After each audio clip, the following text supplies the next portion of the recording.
موبايل ببطارية 6500 ملي أمبير وشاحن 90 واط وكاميرات مع التعاون مع شركة زايس وبصمة التراسونيك لأول مرة نشوف الفئة المتوسطة. السؤال بقى هنا، هل الموبايل ده فعلا يستاهل السعر اللي اقول لك عليه في اخر الفيديو ولا ده مجرد ارقام على ورق؟ في الفيديو ده هقول لك كل حاجه بصراحه، المميزات والعيوب وتجربتي الكامله زي ما اتعودنا هنا في القناه احمد انبوكس. انا بقول لك كل حاجه وبقول لك كمان امكانيات وعيوب ومميزات التليفون عشان تبقى انت رايح وانت عارف التليفون بتاعك اللي هتشتريه جديد ايه امكانياته وايه عيوبه وايه مميزاته. وكمان بقول لك الشرح ده بطريقه مبسطه. فمن غير كتير خلينا على طول نبدا في الفيديو. اعمل لايك واشترك في القناه عشان دعمك ده بيفرق معايا جدا وبيخليني استمر. ويلا على طول نبدا في الفيديو. اول حاجه نبدا بيها وهي علبه الموبايل. علبه الموبايل ما فيهاش غير التليفون نفسه طبعا وشاحن 90 واط وكابل تايب سي وجراب حمايه وشويه كتيبات كده مش بنوراها. وكمان التليفون جاي عليه سكرينه متركبه جاهزه. الصراحه باكت محترم جدا، مش زي بقيه الشركات بتقول لك خد الموبايل ومعاه سلك شاحن كده وتقول لك يلا يا باشا انت بقى على نفسك اشتري بقيه الحاجات. لكن الصراحه فيفو هنا مقدمه لك الباكج كامل من حيث السكرينه والجراب وكمان معاه كاس الشاحن ال 90 واط. تعال بقى نتكلم عن التصميم واللي اول حاجه عينك بتيجي عليها. الصراحه التصميم هنا شكله محترم جدا وشيك وفخم وسيمبل كده، وانا الصراحه بميل للتصميم السيمبل. ظهر هنا عندك جاي من الازاز وفريم من الالومنيوم محترم جدا، وزي ما قلت لك التصميم الصراحه شيك. وكمان السمك التليفون هنا 7.6 مللي، يعتبر سمك مناسب جدا ورفيع. والصراحه الحاجه بقى اللي عجباني اكتر في فيفو ان فيفو السنه دي النسخه بتاعتها في الفي 70 عملت التليفون مسطح مش كيرف زي السنه اللي فاتت اللي كان موجود في فيفو 60. ودي حاجه ممتازه جدا لان أنا الصراحه مش بحب موبايلات الكيرف لان بتتعب فيه لما تيجي تعمل لها او لما تيجي تطور في الاكسسوارات بتاعتها وتجيب لها جراب وسكرينه. وكمان هي معرضه منك ان هي تتكسر وشاشاتها بتبقى صعبه شويه. ولكن الفريم المسطح او التصميم المسطح ده بيخلي مسكته اريح معاك في الايد، وكمان بيبقى الامان بتاعه مهم جدا. والصراحه ظهر الكاميرات او ظهر التليفون جاي فيه كده فريم معدن في الكاميرات، الثلاث كاميرات الالترا وايت والرئيسيه والتليفوتو، ومعاها طبعا الفلاش اللي جاي كده على شكل دايره. بصراحه تصميم عجبني لان زي ما قلت لك تصميم سيمبل كده. وكمان التليفون هنا جايب اللونين الرمادي والبني. البني الصراحه ده شكله شيك جدا لان هو بيقلب معاك حسب الاضاءه احمر شويه مره معاك بني. فالصراحه التصميم عجبني جدا ويعتبر نقاط قوه من الموجود هنا في التليفون. وكمان التليفون معاه شهاده ميه وخبار الاي بي 68 والاي بي 69 اللي بتقول لك شركه فيفو ان انت تقدر تحطها في الميه العذبه لمده ساعه الا ربع من غير ما التليفون يحصل له اي حاجه. فالصراحه تجربه التصميم تجربه ممتازه جدا وما عليهاش اي خلاف. تعالى بقى نتكلم هنا عن نقطة الشاشة واللي الصراحة هنا ممتازة جدا. الشاشة هنا جاية من نوع أموليد بحجم 6.7 إنش ودقة 1.5K و120 هرتز وبتدعم ال HDR10 بلس، وسطوع هنا بيوصل لحد 5000 شمعة. الصراحة التجربة الفعلية ممتازة جدا من حيث الألوان ومن حيث السطوع. زي ما قلت لك السطوع جاي مشكلة في السطوع هنا تحت الشمس لأن بيوصل معاك لحد 5000 شمعة، ودي حاجة ممتازة جدا من فيفو. وزي ما قلت لك في نقطة التصميم الشاشة هنا مسطحة مش كيرف، فدي برضه حاجة ممتازة. أنا الصراحة بفضل زي ما قلت لك الشاشة المسطحة، مش بحب الشاشة الكيرف. والحواف هنا حواف ممتازة جدا وشكلها فخم كده، تحس ان الشاشة يعني ماسكة في جسم الموبايل بطريقة كويسة جدا وبطريقة ممتازة. والصراحة التصميم هنا ممتاز وحصل تطور عن السنة اللي فاتت في 60. الفي 70 السنة دي جايب حواف اقل وكمان دقة شاشة اعلى. فالصراحة الشاشة هنا مش هتنافس من اي حاجة، فيها كل حاجة زي ما قلت لك، دقة عالية وسطوع عالي وكمان تردد 120 هرتز. فلو انت بقى بتصمم او بتتفرج على محتوى الشاشة هنا هتبقى مستمتع بيها جدا ومش تواجه معاها اي مشكلة.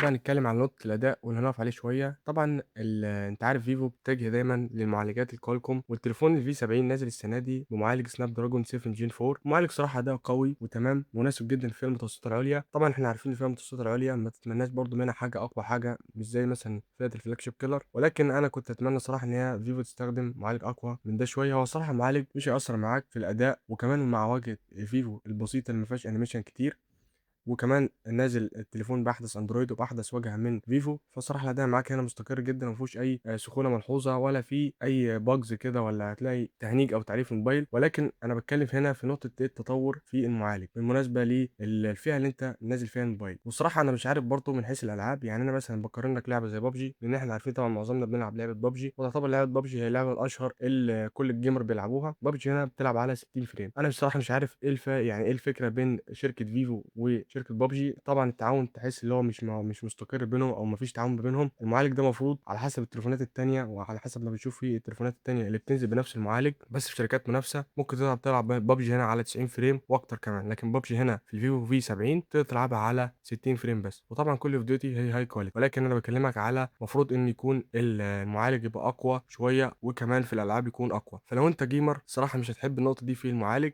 لان زي ما قلت لك ببجي هنا اخرها 60 فريم. والصراحه برضو في تطور هنا في السي بي يو والجي بي يو عالي جدا، وكمان ان ذاكره التخزين بتاع التليفون جايه هنا متطوره جدا عن السنه اللي فاتت اللي كانت موجوده في الفي 60. فالصراحه كباكج كامل للمعالج ممتاز جدا، وزي ما قلت لك مش هتواجه معاه اي مشكله، ولكن في نقطه الجيمر هتواجه معاه مشكله، لان زي ما قلت لك التليفون مش اقوى حاجه في الجيمنج. لكن خلاف ذلك المعالج ممتاز جدا، احدث اندرويد نازل اندرويد 16 هيبقى الاداء معاك مستقر جدا الى ابعد حد. تعال نتكلم بقى في نقطة الكاميرات. والصراحة الكاميرات هنا ممتازة جدا، وفيفو هنا عملت حركة صايعة إن كاميراتها جاية بالتعاون مع شركة زيس، زي برضو ما كان موجود في السنة اللي فاتت في الفيفو في 60. ولكن خلينا نتكلم في أرقام الكاميرات. الكاميرا الرئيسية هنا عندك جايب حجم 50 ميجا بكسل، ومعاها كاميرا زوم بحجم برضو 50 ميجا بكسل، بتوصل لحد 3 اكس زوم، وديجيتال بيوصل معاك لحد 100 اكس، ومعاها كاميرا تالتة وايد 8 ميجا بكسل. الصراحة الصور هنا ممتازة جدا، الديناميك رينج بتاعها ممتاز، والوانها برضو واضحة وممتازة. ومعالجة فيفو هنا معالجة ذكية جدا في الصور، بتطلع لك صور بشكل ممتاز، تقدر تعتمد عليها بشكل كبير. لو انت شخص بتحب تصور كتير وبتحب تنزل الصور بتاعتك على السوشيال، هتقدر تعتمد عليها هنا بشكل كبير. بس صراحة اللي كنت بتمنى ان هي تبقى اقوى من كده، كاميرا الوايد جايه ضعيفة شوية، ولكن بشكل عام الكاميرات ممتازة جدا ومش هتواجه معاها اي مشكلة. بالنسبة بقى للفيديوهات، هتقدر تصور هنا فيديو لحد 4K بمثبت بصري ب 60 فريم في الثانية، وده تطور كويس جدا لو انت شخص برضه بتحب تعمل صناعة محتوى او انت بتصور فيديوهات. برضه الفيديو هنا هيبقى معاك ممتاز جدا، لان زي ما قلت لك جاي بدقة 4K 60 فريم في الثانية، ومعاك مثبت بصري. واما حركة في التليفون، الثبات هنا ممتاز جدا في الموبايل. فبشكل عام الصراحه الكاميرات هنا بسطاني جدا وما فيهاش عليها اي خلاف. بس زي ما قلت لك انا كنت اتمنى ان كاميرا الوايد تيجي محسنه عن كده شويه، ولكن في الاول وفي الاخر الكاميرات ممتازه، والتعاون برضو مع شركه زايس بيدي نقطه قوه للكاميرات هنا في التليفون.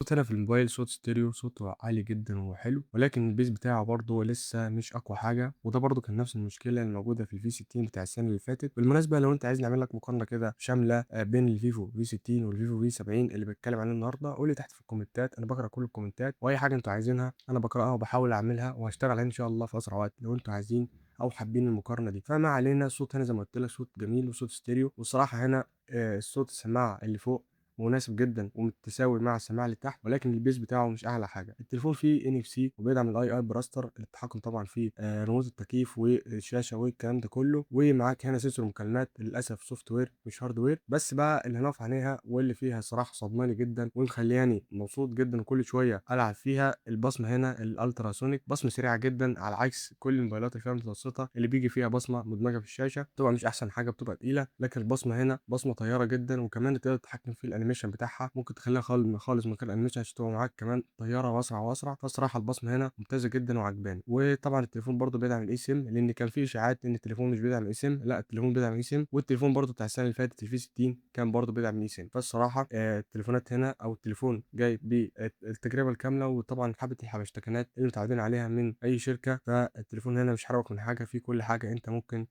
تتخيلها. وكمان زي ما قلت لك في نقطه قويه في البصمه، وطبعا بيدعم الاي سيم، بس للاسف برضه مش بيدعم تركيب كارت ميموري وشريحتين، بيدعم شريحه وكارت ميموري او شريحتين اتصال بس. فالمساحه اللي انت هتاخدها هتعتمد عليها بشكل كبير، مش تركب عليها كارت ميموري. بقى هنا حكايه، لان زي ما قلت لك في المقدمه جايب حجم 6500 ملي امبير، تكمل معاك يوم مستريح جدا لو انت حتى استخدامك تقيل. ومعاها طبعا شاحن 90 واط بيشحن لك الموبايل في حوالي 45 دقيقه. فالصراحه هنا البطاريه تعتبر ممتازه جدا من نقاط القوه الموجوده هنا في التليفون. اما بقى بالنسبه لعيوب الموبايل، فزي ما قلت لك مفيش كارت ميموري ومفيش مدخل سماعات بتاع 3.5 مللي، والكاميرا الوايد ضعيفه، وللاسف ببجي هنا بتلعب معاك على 60 فريم. فالصراحه التليفون فيه بعض التنازلات. بس بقى خليني اقول لك، لو انت معاك الفيفو في 60 فهل فعلا يستاهل الترقيه ولا لا؟ الاجابه الصراحه لا. لو انت معاك الفيفو في 60 ما تلاقيش التليفون الفيفو في 70، لان زي ما قلت لك التليفون برضه ما فيهوش تطور كبير جدا اللي يخليك تقول له واو انا هقدر وانا هبيع التليفون اللي معايا ده واجيب النسخه الاحدث منه. التليفون فيه بعض المميزات، وفيه شاشه مسطحه، وفيه الوان، وفيه حواف اقل، ولكن برضه مش اللي هو يستاهل انت تبيع تليفونك الحالي، لان الفيفو في 60 يقدر يستخدمه سنه وسنتين. ولكن انا طبعا زي ما متعودين اي نسخه بتنزل من التليفون لازم واجبي ان انا اقول لك العيوب بتاعتها والمميزات، واقول لك كمان الخصائص بتاعتها، عشان لو انت بتفكر في التجديد، وعشان خاطر اشيل بقى من عندك الحيره اللي انت تطور ولا ما تطورش. فالصراحه زي ما قلت لك رايي الشخصي ما تطورش، وتستنى النسخه